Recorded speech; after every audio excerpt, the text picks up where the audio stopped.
Hi all, Solsti here. Just wanted to quickly run you through a new guide that I've got for Doom Tower hard mode.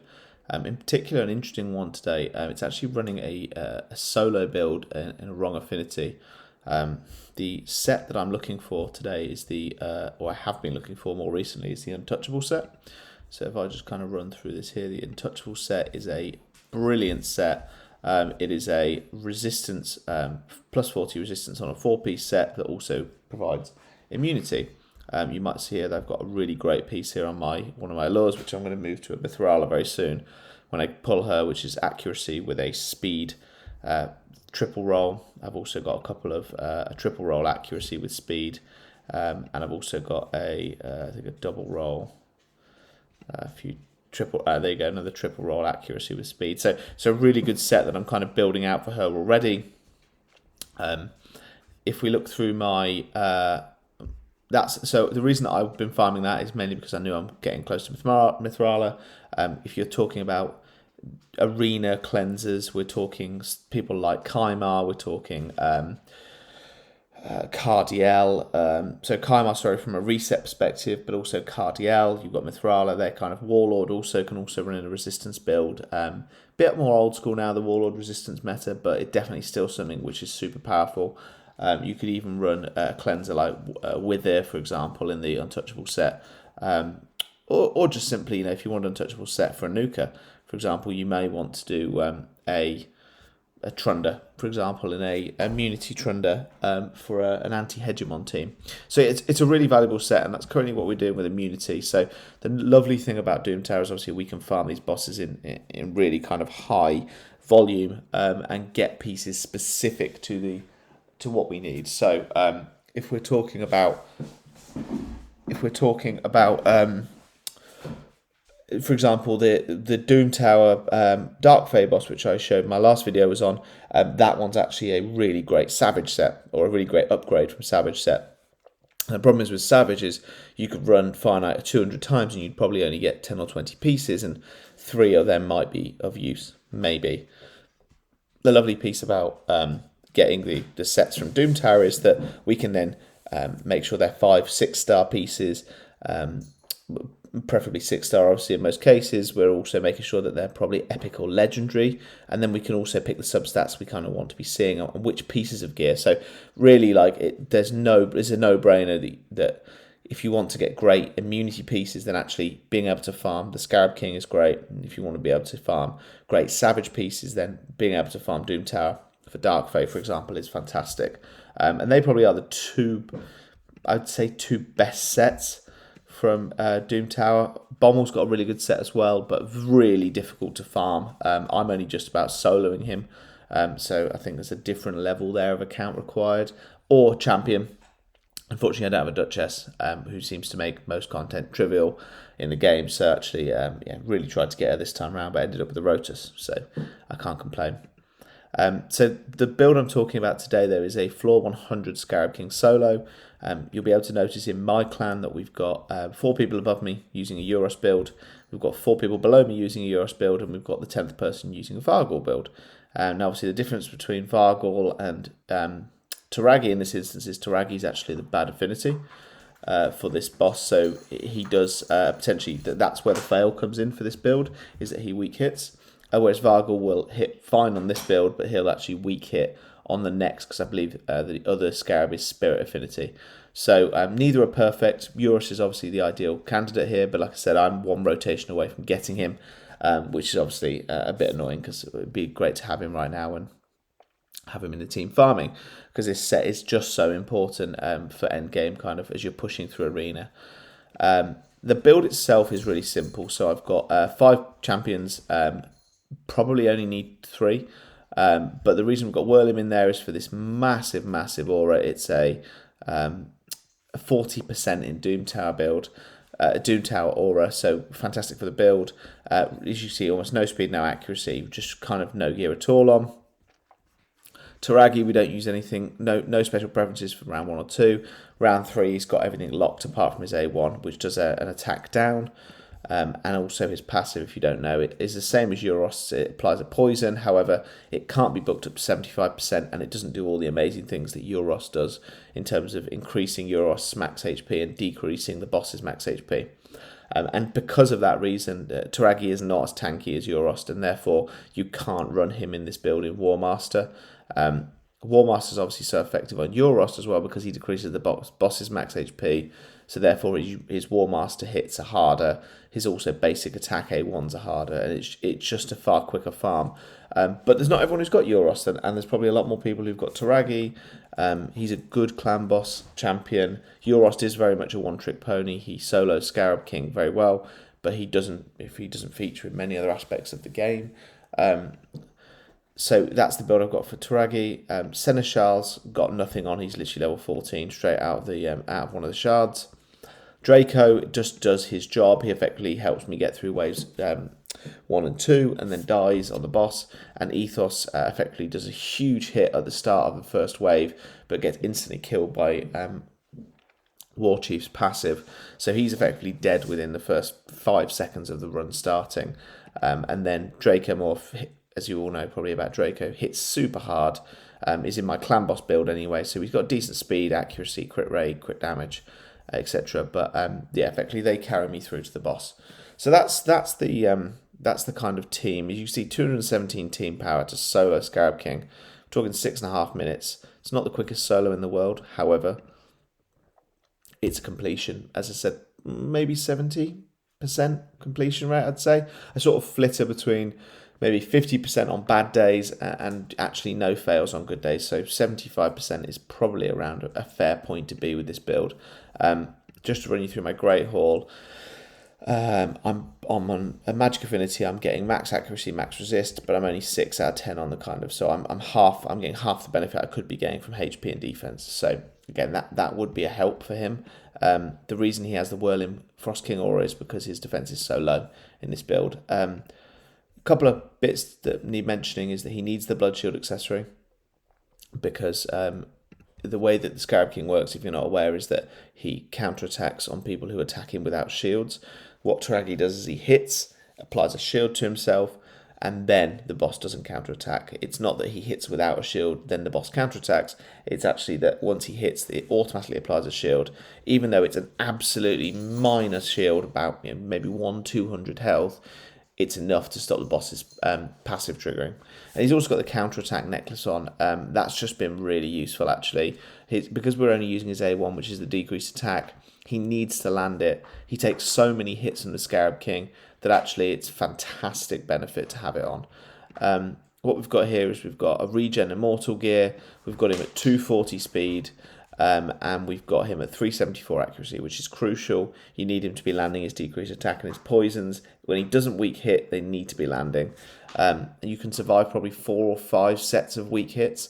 So if you get super unlucky, that's when the run fails. But other than that, if you land 1 decreased attack, normally he can stabilize himself into the battle. And as long as he's kind of on a decent HP, maybe around 20% when he lands his decreased attack, he's got so much HP, and the defense from the Whirling Aura, which kind of gets him up to a point where he can survive. 240 speed as well means he's regenning quite quickly. Masteries, so he's fully booked out. That shouldn't be any surprise. We're on the kind of hardest level of Doom Tower here. And the Masteries are as follows: tanky, tanky, tanky, decreasing the damage of AoE attacks, decreasing the damage of removing debuffs if he takes too much damage, and also reducing just general incoming damage. He actually doesn't get any use out of this Retribution Mastery. I don't at the moment know if this Cycle of Revenge would be better. I'm tempted to try it on him, but as you can see at the moment I'm quite short on gems, so it's not really something I desperately need to change. But I don't know if he gets hit with a critical hit, whether it automatically pushes his turn meter up. And if it does, then that's obviously will be quite beneficial for him. The other points here are kind of accuracy, speed for dead allies, increasing the chance of placing a debuff would be great.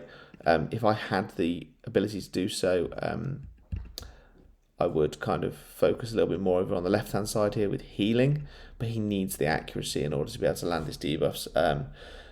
yeah, so increase the chance of increasing his turn meter by 30% when his debuffs expire. And also, if I could go for Master Hexer, I would probably try and do that as well. Master Hexer is really good on this, but I need these two because I want to 55% chance of placing his poison and a higher chance of placing his decreased attack as well. Is just so valuable. The benefit here would be if he's always landing his decreased attack, then actually increasing the duration of that to 3 turns rather than 2 would be great. But it's not promised in this build. We've got Law of Steel to increase the healing he receives from and the HP he receives from the Immortal set. Like I said, accuracy.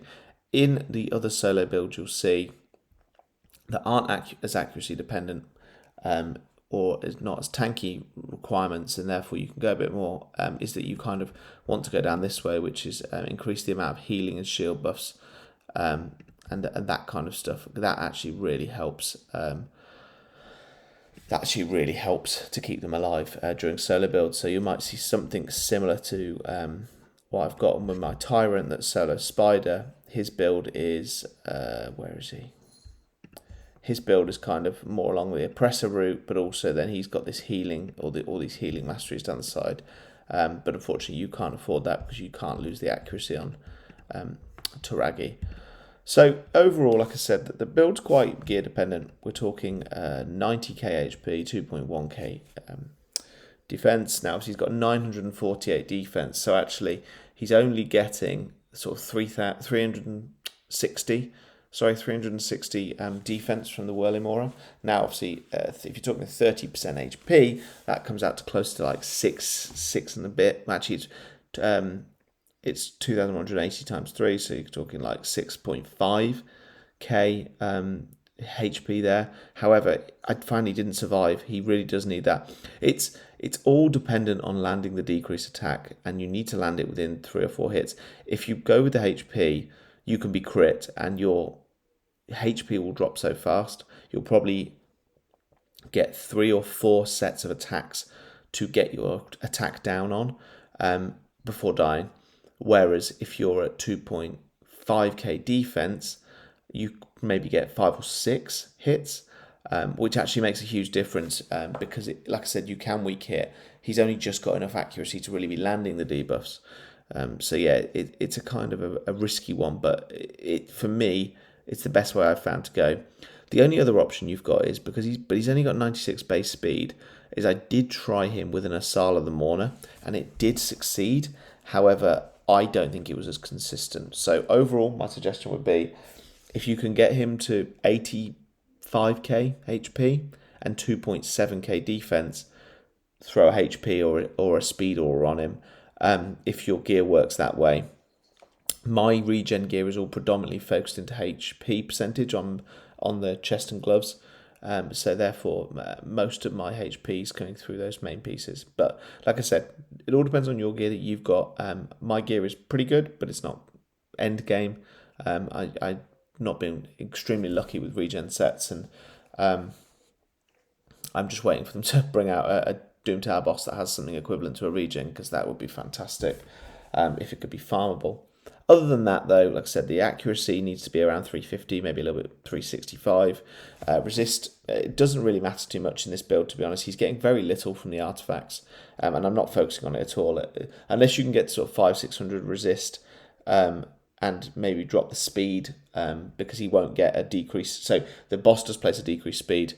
If you can get to 500-600 resist, you might not need 240, you might need more like 200 speed, because you don't get the decreased speed placed on you anyway, which is kind of 240 minus 30% is kind of, we're talking 180 speed then when he gets the decreased speed placed on him. So yeah, if you can resist them, great, but the Scarab King has a decent amount of accuracy. So I've always found HP and accuracy and speed to the way to go with this build, with then throwing a defense and a kind of accuracy on it as well. Decrease in resistance if you can add them, but overall, the other two things don't matter, crit and crit damage. So that's the build. As I said, I'd be really keen for people to try it out and tell me if it works for them.